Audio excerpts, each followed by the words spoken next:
আসসালামু আলাইকুম। The time নিউজে আপনাদের স্বাগতম। দেশের বর্তমান পরিস্থিতি সংবাদ নিয়ে আমি আছি আপনাদের সাথে।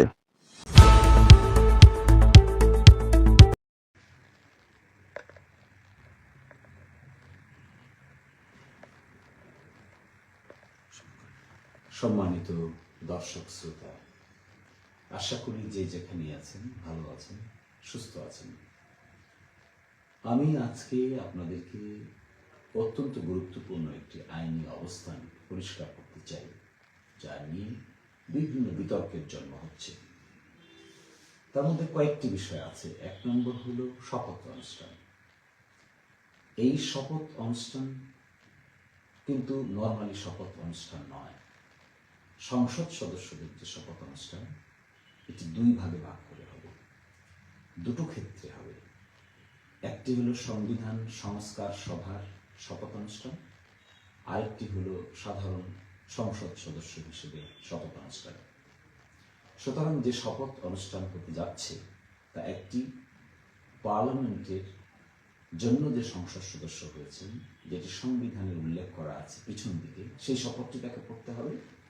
এছাড়াও জুলাই সনদ বাস্তবায়ন আদেশের শেষের দিকে তফসিলে আরেকটি শপথ অনুষ্ঠান আছে, যে শপথ বাক্যটি তাকে পড়তে হবে। সেটি কি?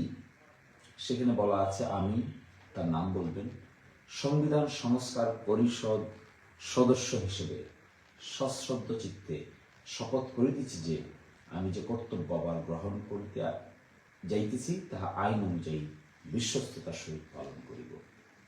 এই দুটো জিনিসের শপথ করবেন তিনি। তাহলে প্রথম প্রশ্ন হলো, শপথটা কিসের? শপথ দুটো। প্রথম শপথ পার্লামেন্টের মেম্বার হিসেবে, আরেকটি শপথ সংবিধান সংস্কার সভার মেম্বার হিসেবে। ব্যাস, এটি হলো সংসদ সদস্যের শপথ। এর বাইরে এই শপথ কে পড়াবেন? আইন অনুযায়ী কনস্টিটিউশনের 148(2)B অনুযায়ী এই শপথ পড়াবেন প্রধান নির্বাচন কমিশনার, এখনকার সিস্টেম। দ্বিতীয়ত প্রশ্ন হল সংসদ গঠন। এরপরে যথারীতি সংসদ গঠন হবে, হাউস অব দ্য লিডার হবে, লিডার অব অপোজিশন হবে, স্পিকার হবে, ডেপুটি স্পিকার হবে, হুইপ নির্বাচিত হবেন এবং মন্ত্রী পরিষদ হবে। এর মাধ্যমে রাষ্ট্রপতি আহ্বান জানাবেন, মেজরিটি পার্টির যে লিডার থাকবেন তাকে সরকার গঠনের আহ্বান জানাবেন।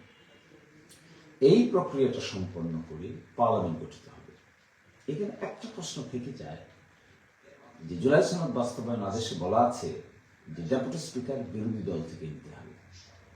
তো এখানে যদি এমন হয় যে ডেপুটি স্পিকারকে বিরোধী দল থেকে নেওয়া হচ্ছে, তাহলে ডেপুটি স্পিকারকে বিরোধী দল থেকে নেওয়ার ক্ষেত্রে কোনো বাধা নাই, কোনো বার নাই, কোনো রেস্ট্রিকশন নাই, নিতে পারে।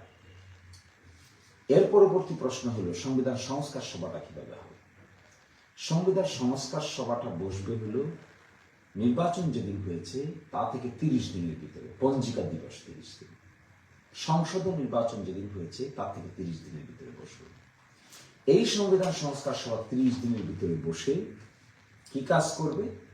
এখানে তারা নির্ধারণ করবে, একজন সংবিধান বয়োজ্যেষ্ঠ ব্যক্তিকে নির্ধারণ করবে সভাপ্রধান এবং একজন বয়োজ্যেষ্ঠ ব্যক্তিকে নির্ধারণ করবেন উপসভাপ্রধান। এই সভাপ্রধান এবং উপসভার প্রধান হবে সংবিধান সংস্কার সভার।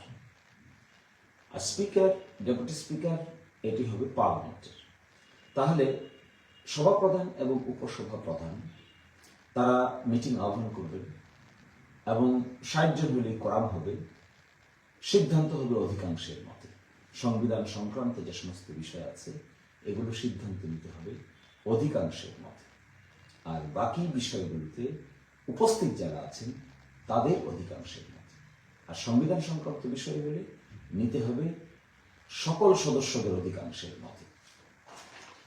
এটি গঠিত হওয়ার পরে এই সংবিধান সংস্কার সভা বলা হয়েছে 180 কার্য দিবসের মধ্যে জুলাই জাতীয় সনদ এবং গণভোটের ফলাফল অনুসারে সংবিধান সংস্কার সম্পন্ন করবেন।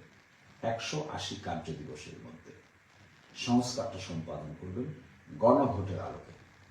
এখন পরবর্তী প্রশ্ন হলো, এই সংস্কার কি কি করবেন তারা, এই ব্যাপারে উল্লেখ করা আছে। এখানে একটি প্রশ্ন এসে দাঁড়ায় যে চারটি প্রশ্ন দেওয়া হয়েছিল। এই চারটি প্রশ্নের ধরন কি ছিল? 1 নম্বর প্রশ্ন ছিল, নির্বাচনকালীন তত্ত্বাবধায়ক সরকার, নির্বাচন কমিশন ও অন্যান্য সাংবিধানিক প্রতিষ্ঠান জুলাই সনদে বর্ণিত প্রক্রিয়ার আলোকে গঠন করা হইবে।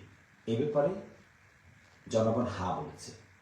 দ্বিতীয়ত বলেছে, আগামী জাতীয় সংসদ হইবে 2 কক্ষ বিশিষ্ট। জাতীয় সংসদ নির্বাচনে দলগুলোর প্রাপ্ত ভোটের অনুপাতে 100 সদস্য বিশিষ্ট একটি উচ্চ কক্ষ গঠিত হইবে এবং সংবিধান সংশোধন করিতে হইলে উচ্চ কক্ষের সংখ্যাগরিষ্ঠ সদস্যের অনুমোদন দরকার হইবে। এটিতেও জনগণ হা বলেছে।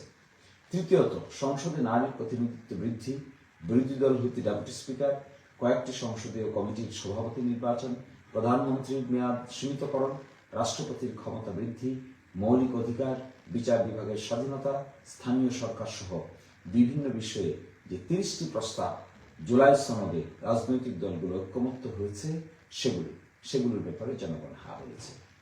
এর বাইরে চতুর্থ আরেকটি কথা এখানে বলা হয়েছে যে জুলাই জাতীয় সনদ বর্ণিত অপরাপর সংস্কার রাজনৈতিক দলগুলোর প্রতিশ্রুতি অনুসারে বাস্তবায়ন করা হবে। এটি হল চতুর্থত। ক, খ, গতে যেগুলো উল্লেখ করা আছে এগুলোতে জনগণ হা বলেছে, সুতরাং এগুলো আর পরিবর্তনের কোনো সুযোগ নেই। চতুর্থ যেগুলো আরো কিছু সংস্কার আছে, এগুলো রাজনৈতিক দলগুলোর যে প্রতিশ্রুতি ছিল, নির্বাচন ইশতেহার ছিল, সেই আলোকে পরিবর্তন করা যায়। এখন প্রশ্ন হলো, উচ্চকক্ষটা গঠিত হবে কখন? এবং সংস্কারের জন্য সময় দেওয়া হচ্ছে 180 দিন কার্য দিবস। তারপরে সিদ্ধান্ত গৃহীত হবে গণভোটের আলোকে।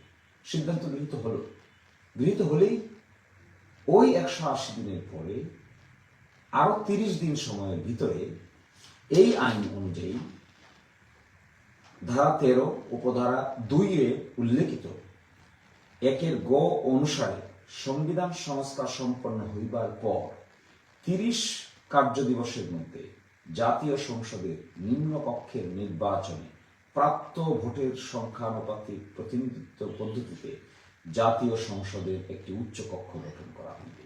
তাহলে 180 দিন হলো সংস্কারের সময়, তারপরে 30 দিন কার্য দিবস।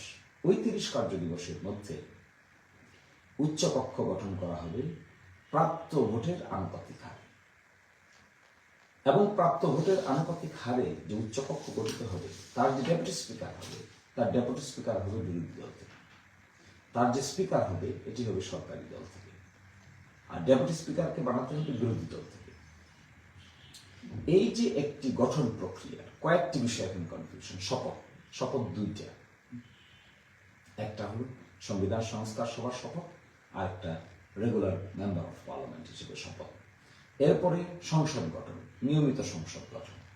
এখানে যেহেতু ডেপুটি স্পিকারের সংস্কারের প্রস্তাবে ডেপুটি স্পিকারকে বলা হয়েছে বিরোধী দল থেকে নিতে হবে, এখানে চাইলে বিরোধী দলের থেকে এখনই ডেপুটি স্পিকার নিয়ে এই কাজটি করার ক্ষেত্রে আইনগত কোনো বাধা নাই।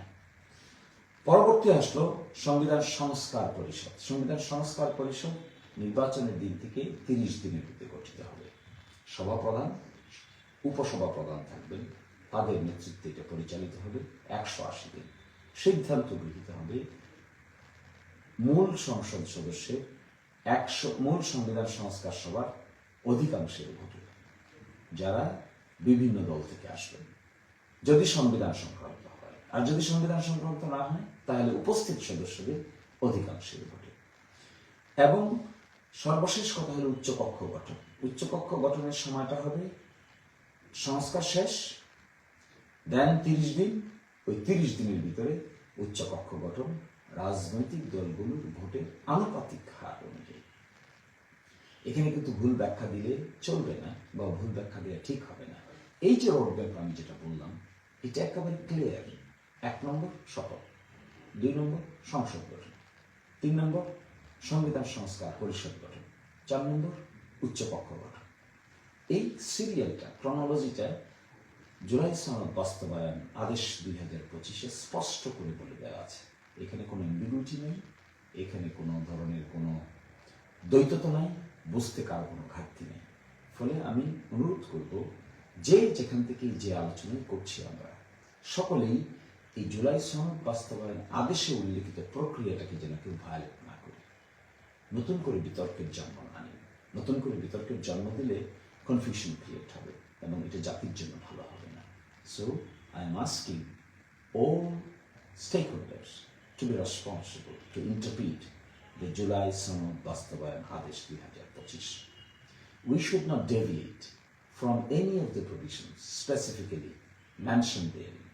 If we deviate from these provisions incorporated in the July Sanad Bastabayan Adesh, that would create unnecessary chaos and confusion.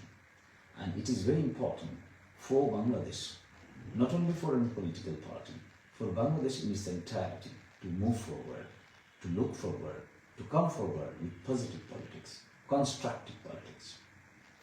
Government should act in accordance with law to implement rule of law as quickly as possible. At the same time, the opposition leaders and members should be responsible enough so that they can also form shadow government to help or to criticize the government in power.